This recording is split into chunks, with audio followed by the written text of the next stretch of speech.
আমার কি মনে হলো জানেন, আমরা প্রতিনিয়ত অন্যের জন্যে বাঁচি।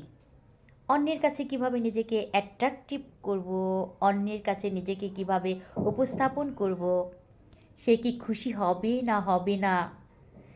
একটা খাবার বানাবো, তাও আমরা অন্যের কথা চিন্তা করি, খাবারটা মজা হবে কি না, সে পছন্দ করবে কি না। কিন্তু আমরা নিজের জন্য কতটুকু সময় বাঁচি, আমরা নিজেকে কতটুকু সময় ভালোবাসি।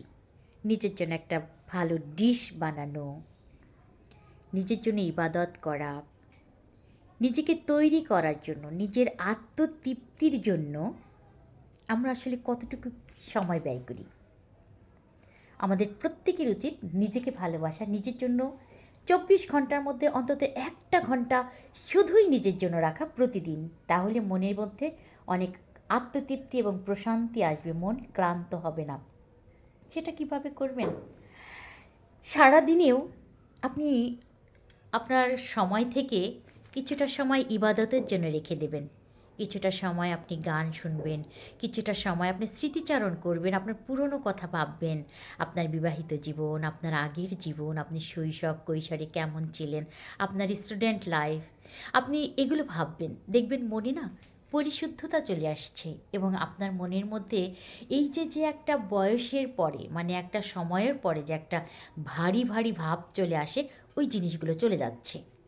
এই জন্যই সবসময় নিজেকে ভালোবাসুন, একদম নিজের জন্য বাঁচুন। সুন্দর সুন্দর গান শুনবেন, কোথাও যেতে মন চাইলে চলে যান না। কারোর সঙ্গে কথা বলতে ইচ্ছে করলে পুরনো বন্ধু, পুরনো বান্ধবী যদি সুযোগ থাকে তো কথা বলুন। দেখবেন ভীষণ ফ্রেশ লাগছে, মনটা খুব স্বচ্ছ হয়ে যাচ্ছে, মনের ভিতরে ক্লান্তি দূর হচ্ছে।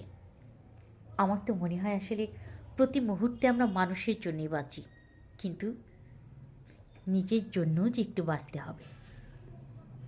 এত কথা দিয়ে আমি বলছি, হয়তো আমিও, এই আমিটাও হয়তো আমার জন্য বাঁচি না, অন্যের জন্য বাঁচছি।